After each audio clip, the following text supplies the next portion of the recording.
Shalom Bapak Ibu Jemaat yang terkasih, saya harap kita semua ada di dalam keadaan yang sehat, yang selalu ada di dalam naungan dan juga perlindungan Tuhan.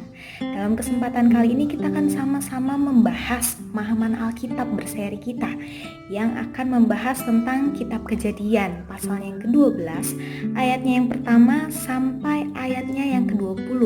Di situ ada dua perikop tentang Abraham yang dipanggil Allah dan juga Abraham yang ada di Mesir. Nah, sebelum kita bersama-sama mendengarkan pemahaman Alkitab, saya berharap Bapak Ibu Jemaat yang terkasih terlebih dahulu mengambil waktu untuk bersaat teduh sejenak, mengambil doa secara pribadi untuk mempersiapkan hati untuk bersama-sama membahas pemahaman Alkitab kita, kemudian juga mengambil waktu pribadi untuk membaca pasal 12. Kejadian 12 pasal yang pertama sampai yang ke-20. Bapak Ibu Jemaat yang terkasih, sebelumnya di pemahaman Alkitab kita di bulan lalu kita membahas tentang Kejadian 11 yang di dalam perikop sebelumnya membahas tentang daftar keturunan Terah.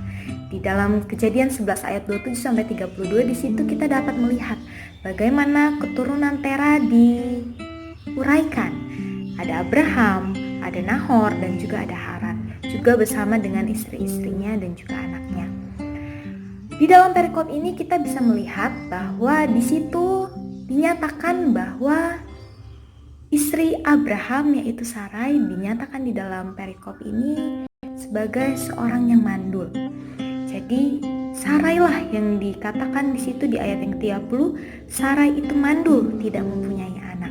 Nah, Bapak Ibu Jemaat yang terkasih, pada zaman itu jika pasangan suami dan istri tidak mempunyai keturunan, tidak mempunyai anak, maka yang dinyatakan sebagai seorang yang mandul adalah pihak dari perempuan. Jadi perempuanlah yang biasanya dituntut oleh keluarga untuk melahirkan anak, untuk memberikan keturunan kepada suaminya. Dan ketika pasangan suami istri ini tidak dapat atau tidak memiliki anak, maka yang disalahkan adalah pihak perempuannya. Nah, inilah yang akhirnya di dalam perikop ini Sarai lah yang dikatakan sebagai seorang yang mandul. Dan dari beberapa kisah Alkitab juga yang bercerita tentang perempuan-perempuan yang mandul, lebih banyak perempuan-perempuan yang dinyatakan sebagai yang mandul. Meskipun di dalam kedokteran kita juga bisa tahu bahwa kemandulan itu juga bisa dirasakan ataupun juga bisa ada di dalam tubuh laki-laki, akan tetapi di dalam Alkitab sendiri perempuanlah yang biasanya dinyatakan sebagai seorang yang mandul dan juga dituntut untuk memiliki anak. Nah, di dalam Kejadian 12 di sini di situ juga sebelumnya dikatakan bahwa dari Ur-Kasdim Terah dan keluarganya pergi ke Haran. Jadi Terah yang adalah ayah dari Abram, ia dengan keluarganya beserta dengan anak-anaknya dan juga dengan istri dari anak-anaknya dan juga cucunya, mereka pergi dari Ur-Kasdim menuju ke Haran. Dan juga mereka menetap di sana hingga Terah meninggal. Itu di pasal 11 ayat yang ke-27 sampai 32. Di situ dinyatakan bahwa Terah membawa keluarganya untuk pergi menetap di Haran, tidak lagi tinggal di Ur-Kasdim. Lalu kemudian di pasal yang ke-12, di situ di perikop yang pertama dijabarkan tentang bagaimana Abram dipanggil oleh Allah. Untuk pertama kalinya Abram dipanggil oleh Allah dari negeri yang sudah menjamin kehidupannya di Haran, dari tempat yang di sana ada keluarganya, menjadi tempat yang sangat menyenangkan bagi Abram, tetapi Allah memanggil Abram untuk keluar dari tempat di mana ia tinggal bersama dengan keluarganya, dari negeri yang sudah menjamin kehidupannya bersama dengan keluarga, bersama dengan kerabat, dengan segala sesuatu yang menjamin kehidupan Abram. Allah meminta agar Abram pergi ke suatu negeri yang ditunjukkan oleh Allah kepadanya. Di sini tidak ada kepastian, tidak ada tertulis Allah menyatakan bahwa dia harus pergi ke negeri mana, yang ada apa. Akan tetapi dikatakan di situ Abram harus pergi ke negeri yang sudah Allah tunjukkan kepadanya. Tidak ada kepastian negeri yang seperti apa, negeri yang baikkah, negeri yang tidak baikkah, ataukah bisa negeri itu menjamin kehidupannya Abram ataupun segala macamnya. Akan tetapi meskipun Abram bermodalkan kepercayaan, hanya bermodalkan kepercayaan kepada Allah yang memberikan janjinya kepada Abram untuk menjadikannya berkat, maka Abram percaya akan kuasa dan berkat yang Allah janjikan kepadanya, sehingga ia taat. Ia mau untuk melakukan apa yang diperintahkan oleh Allah dan juga mempercayakan kehidupannya secara penuh kepada berkat Allah. Jadi meskipun saat itu dia tidak tahu ke negeri mana Allah mau menunjuknya, negeri yang seperti apa, akan tetapi dengan kepercayaannya, dengan ketaatannya kepada Allah, meskipun tidak ada jaminan pasti akan negeri yang baik, tetapi Abram mau untuk taat dan melaksanakan apa yang diperintahkan oleh Allah. Kemudian akhirnya Abram beserta dengan Lot dan istrinya, mereka pergi menuju tempat yang diperintahkan kepada Allah, tempat yang diperintahkan oleh Allah, tempat di mana Allah telah menunjukkan baginya. Lalu ketika Abram beserta dengan rombongannya sampai di Kanaan, di situ dinyatakan bahwa Allah menampakkan dirinya kepada Abram. Dinyatakan bahwa Allah sendiri menampakkan dirinya kepada Abram dan juga berjanji akan memberkati ia dan juga akan memberikan tanah itu bagi keturunannya. Ketika Abram sampai di Kanaan, Allah hadir. Ia berjanji untuk memberikan tanah itu kepada keturunannya. Bapak Ibu jemaat yang terkasih, seperti halnya Abram, orang percaya juga diminta untuk mempercayakan kehidupannya sepenuhnya kepada Allah, di mana kita tidak pernah tahu hari depan, hari yang dirancangkan oleh Allah yang sesuai dengan kehendaknya itu kita tidak pernah tahu hari yang seperti apa, kegiatan seperti apa yang harus kita lakukan, rancangan seperti apa yang akan kita dapatkan. Akan tetapi kita diminta seperti halnya Abram, kita diminta untuk mempercayakan seluruh kehidupan kita kepada penyertaan dan juga berkat dari Allah, di mana Allah tidak pernah mengingkari janjinya dan ia selalu menyatakan berkat dan penyertaannya bagi Abraham, dan kita juga yakin dan percaya bahwa Allah juga akan menyatakan berkat dan penyertaannya bagi kita. Bapak Ibu jemaat yang terkasih, kemudian di dalam pasal 12 ini juga ada perikop kedua di ayat yang ke-10 sampai ayat yang ke-20 yang bercerita tentang Abram yang pergi ke Mesir. Abram di Mesir, di mana bercerita tentang Abram yang pergi ke Mesir akibat dari wabah kelaparan yang terjadi di tempat di mana ia mendirikan kemah, sehingga ia diharuskan pergi ke Mesir. Ketaatan kepada Allah, iman kepada Allah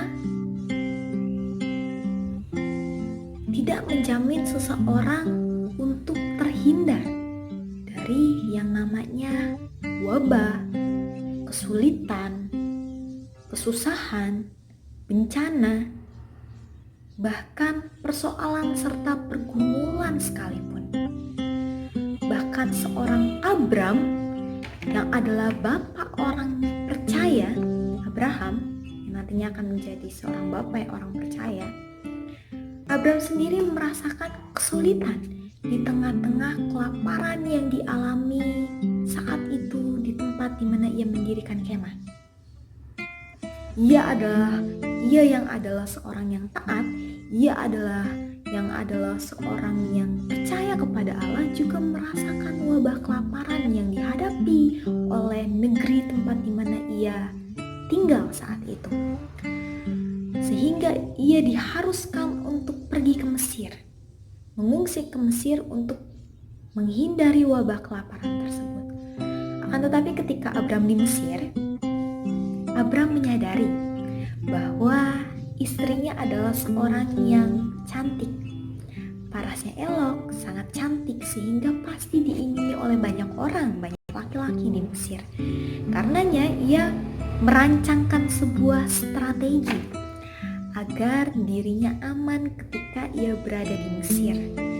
Karena jika ia menyatakan bahwa Sarai adalah istrinya, seorang yang cantik, kemudian orang lain menginginkan Sarai, maka akan ada orang yang merancangkan bahaya untuk Abram agar dapat merebut Sarai dari Abram.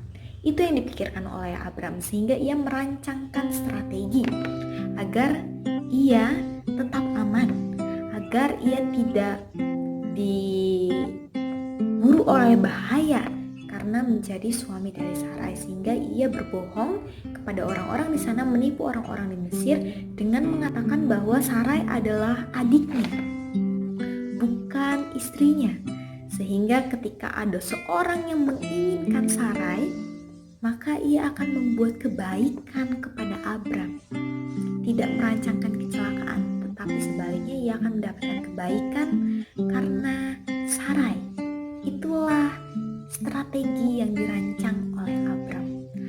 Akan tetapi karena apa yang dilakukan oleh Abram, yang mengakui istrinya sebagai adiknya, tidak mengakui Sarai sebagai istrinya agar terbebas dari ancaman dari orang-orang di sana, maka negeri itu, Mesir, Firaun, mendapatkan tulah dari Allah.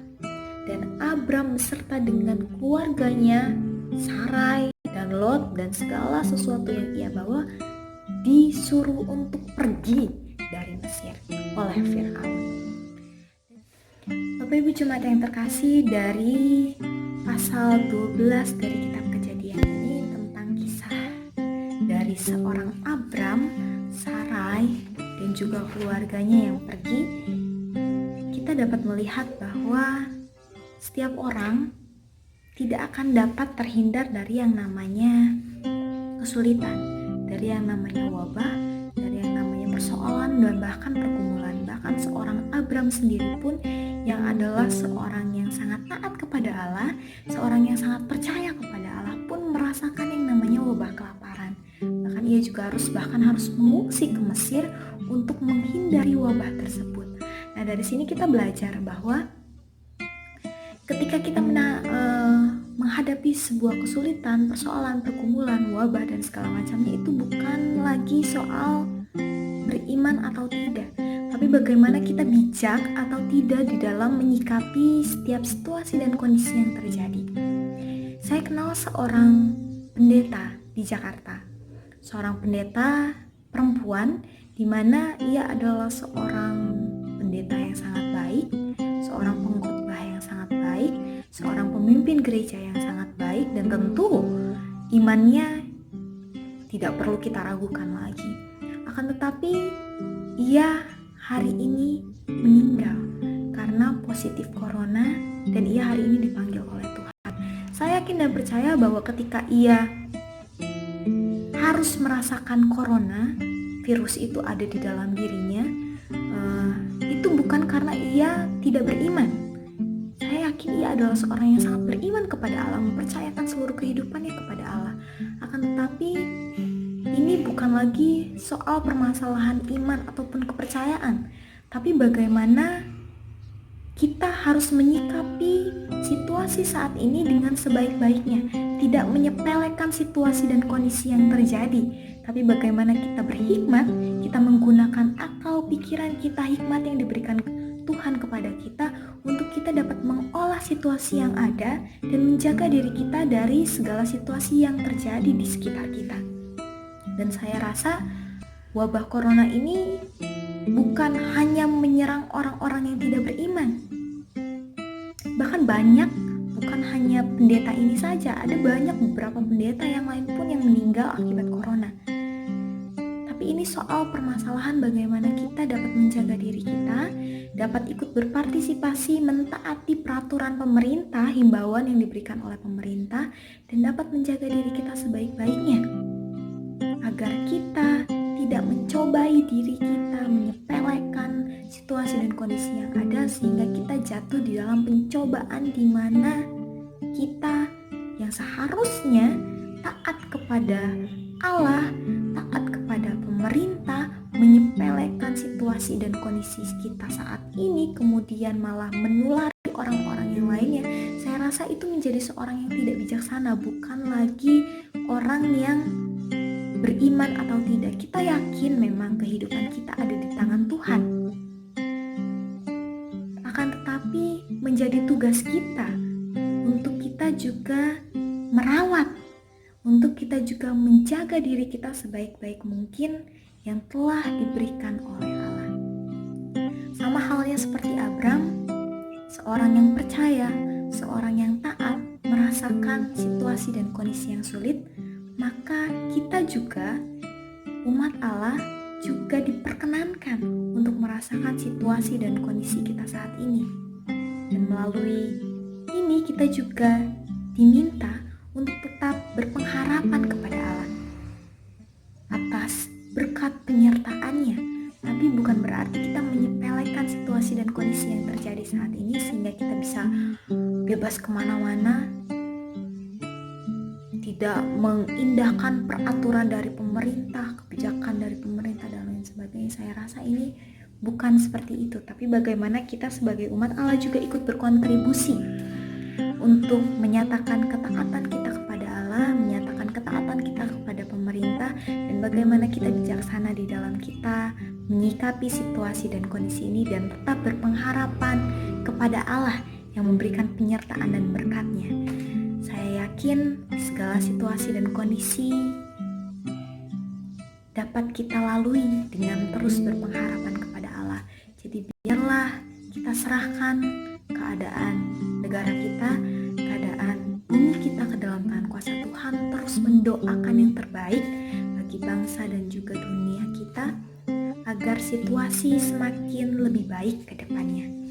Saya mengajak Bapak Ibu Jemaat sekalian untuk berdoa bagi situasi dan kondisi kita saat ini, situasi dan kondisi Indonesia, situasi dan kondisi dunia, juga mendoakan orang-orang yang berjuang di garis depan, para perawat, para dokter, tim medis yang merawat orang-orang yang terinfeksi virus corona, juga mendoakan orang-orang yang positif corona agar mereka mendapatkan pemulihan, dapat mendapatkan kekuatan yang juga daripada Allah, dan kiranya juga kita bisa bijaksana dalam menjaga diri, dalam mentaati setiap peraturan yang diberikan oleh pemerintah, himbauan yang diberikan oleh pemerintah, dan dapat bijaksana merawat dan juga menjaga kehidupan yang telah Tuhan anugerahkan